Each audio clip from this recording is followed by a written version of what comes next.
Y le doy la bienvenida a Francisco Kiko Bautista, candidato a las elecciones municipales para la alcaldía del municipio Baruta en Caracas. Kiko, bienvenido a Conclusiones. Gracias por estar con nosotros. Como bien sabes, un sector bastante amplio de la oposición decidió que realmente no tenía caso participar, ni siquiera postularse como candidato, porque no había las garantías de transparencia necesarias para poder competir en el proceso.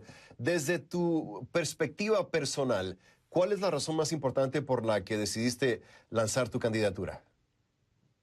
En Venezuela nosotros hemos hecho de todo en estos 18 años. Se hizo el 11 de abril, el paro petrolero, guarimbas, la Plaza Altamira, la abstención del 2005, la salida 1 y 2. Y por la vía de la lucha de calle, o esperando que el factor militar apareciera, no ocurrió absolutamente nada. Más bien, en muchas de esas experiencias hay errores graves, como el de la abstención. No hay otra salida que el voto. Los demócratas creemos en el voto. Para librarnos del fraude, lo primero que hay que hacer es mayoría. Luego, si nosotros evaluamos lo que ocurrió en las elecciones de gobernadores, cómo no, hay un fraude, abuso de poder, pero también hay errores en la oposición que hicieron que los 7.500.000 votos que habíamos sacado en las elecciones de la Asamblea Nacional solo aparecieran 4.500.000. ¿Dónde está el resto? ¿Qué fue lo que pasó? Eso es lo que nosotros tenemos que discutir. Kiko, pero de cierta manera el participar no de forma tácita reconoce la autoridad, por ejemplo, de la Asamblea Constituyente, que se creó de una forma excluyente, sin la participación de la oposición y al 100% de extracción chavista. Digo, entiendo tu posición y entiendo que desde tu punto de vista es mejor participar que autoexcluirse del proceso, pero es reconocer al sistema también, ¿no? Es que en primer lugar el gobierno es el gobierno, existen. Nosotros reclamamos que ellos nos desconocen, pero nosotros no podemos desconocer que ellos existen. Ahora, el gobierno juega duro, hace trampas, inventa cómo rebardarnos, nos divide y por supuesto utiliza y abusa del poder. Ahora, lo más importante es que nosotros entendamos que la política es lo fundamental, que hay que vincularse con la mayoría, acompañar al pueblo en esta crisis profunda que vive la gente y hablar de eso, no de otros asuntos, porque al final no solo el gobierno nos rebana, nos pone trampas, abusa del poder, también nosotros cometemos errores de la política porque no prevenimos la planificación del gobierno, no tenemos objetivos claros, la unidad no la vemos como lo que es entre aliados, sino vivimos acusándonos unos contra otros y eso es un grave error. O sea, al fin del día se trata de no perder voces entonces, Kiko. Si la guerra, si la política es la continuación de la guerra en tiempos modernos, los espacios son fundamentales, no hay que cederlo. ¿Te preocupa, Kiko, que después de las elecciones del 15 de octubre, de las regionales, y después de las elecciones de este domingo, se consolide aún más el poder del chavismo? Nosotros tenemos que reconocer nuestros errores y hacer política, comunicarnos con la gente. Eso es lo que me preocupa, porque si nosotros seguimos dividiendo, atacándonos y errando, por supuesto que consolidaremos un gobierno que es el peor del mundo, que además tiene sumido el país en una enorme crisis. Nosotros no podemos escudarnos diciendo que el gobierno nos hace trampa y ya está. Tenemos que hacer lo que hay que hacer, convencer a la mayoría, acompañar al pueblo en su experiencia de las colas, de la falta de alimentos, de los atracos. Aquí te quitan la vida para quitarte un celular. Sí. Aquí la gente come. ¿Cómo es que un gobierno se puede consolidar con un cuadro económico de fracaso?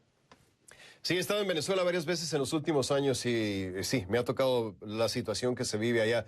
Kiko, la gente te conoce bien en Venezuela, saben que eres periodista de profesión, que has tenido una carrera, una trayectoria en muchos años. La gente de otros países quizá no te conozca tan bien.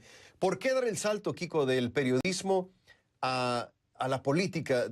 Honestamente, y te lo digo de forma personal, yo siempre he pensado que zapatero a tus zapatos, entonces para mí personalmente yo jamás me metería en la política, pero entiendo que Venezuela está en una situación muy particular y me gustaría que nos explicaras por qué tomaste la decisión de dar ese salto del periodismo a la política.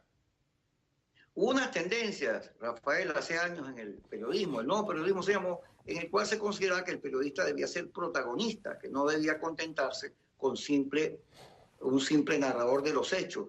En Venezuela la situación hace que nosotros tomemos partido porque tenemos corazón y estamos no solo frente a un gobierno autoritario, sino a una situación de pobreza de nuestro pueblo al que no se puede ser ajena. Nosotros nos metimos en este berenjenal que es la candidatura y la política porque los periodistas dicen la verdad. Nuestro código de ética, nuestra ley de ejercicio profesional nos obliga a decir la verdad. Un periodista no puede mentir, de manera que es como un paciente, como un médico que mata a su paciente. Y en Venezuela el problema es que la oposición dice mentiras, no se comunica bien, no se revisa, y nosotros queremos contribuir a que la oposición salga adelante, al que el liderazgo haga las correcciones que tiene que hacer y gane. Kiko, me gustaría referirme ahora al caso de los gobernadores que tomaron la decisión de ir a juramentarse frente a la Asamblea Constituyente. Hubo muchas críticas por parte de la oposición. Como tú sabes, algunos decían que se fueron a arrodillar ante un órgano que no es necesariamente legítimo, pero por otra parte está el caso de Juan Pablo Guanipa, que ganó las elecciones del estado Zulia y que después fue descalificado. ¿Cómo se puede resolver esta situación y cuáles crees que sean tú las posibilidades del candidato Rosales, de Manuel Rosales? ¿Podría ser esa la única gubernatura, aparte de los otros 4 que ya hablamos, de la oposición, que pueda tener una voz de ustedes? Rafael, fíjate, hay que decirle la verdad a la gente. Pasamos 4 meses en la calle con muchos muertos y de eso pasamos a las elecciones, después a la abstención y ahora queremos ir a unas primarias. Guanipa fue retirado en el Zulia porque no se quiso juramentar en la ANC. Aquí en Baruta, Primero Justicia, que es el partido de Guanipa, va a las elecciones escondido. Tiene un candidato que además no es el original, sino que él está auspiciado por otro. Y se le esconde a la gente la verdad, que son de Primero Justicia. Esa política errada de no decir la verdad, de esconderse, de taparse, de siempre creer que la gente es gafa, que no necesita explicaciones, nos ha metido en este dilema horrible en el que estamos. Donde Gafa, que es bobo para el resto de América Latina, ¿no? Dime. El término gafo es bobo para el resto de América Latina, para que le entienda la gente. Sí, yo creo que hay un respeto hacia la gente, hacia los venezolanos que han durado durante 18 años peleando contra el gobierno. Hay que decir la verdad y hacer los análisis y sus correcciones, pero no se puede tratar a la gente así. Y eso es lo que nosotros estamos reclamando, que se diga la verdad. Fíjate, hoy este mismo partido de Guanipa, que aquí tiene un candidato, sacaron por todas las redes que yo había renunciado, que no estaba participando y que ellos eran los candidatos únicos. Ese es el viejo estilo de hacer la política. Eso es tramposo, eso es mafioso. Eso es lo que la gente reclama y rechaza en Venezuela. Y yo creo que se trata de una manera distinta de hacer política para lograr convencer, emocionar. El estado de ánimo del venezolano hoy, del venezolano opositor, es de derrota, desánimo. Porque la oposición, en vez de decir las cosas como son, se divide, se ataca, se trampa. Y yo creo que hay que cambiarlo. En Venezuela está planteado una renovación de la política, eso sí, sin destruir nuestros partidos ni destruir nuestro liderazgo, porque aquí todos hacemos falta. En el caso de Rosales, las encuestas están diciendo que está apuntando y que puede ganar. ¿Qué le va a pasar a Guanipa cuando Rosales gana? Que su gesto quedará como inútil. Antes de despedirme, Kiko, quiero preguntarte sobre este tema que es muy importante. Nos queda menos de un minuto. Quiero referirme al diálogo en Santo Domingo, en la República Dominicana, entre el gobierno y la oposición. ¿Crees que se logre algo?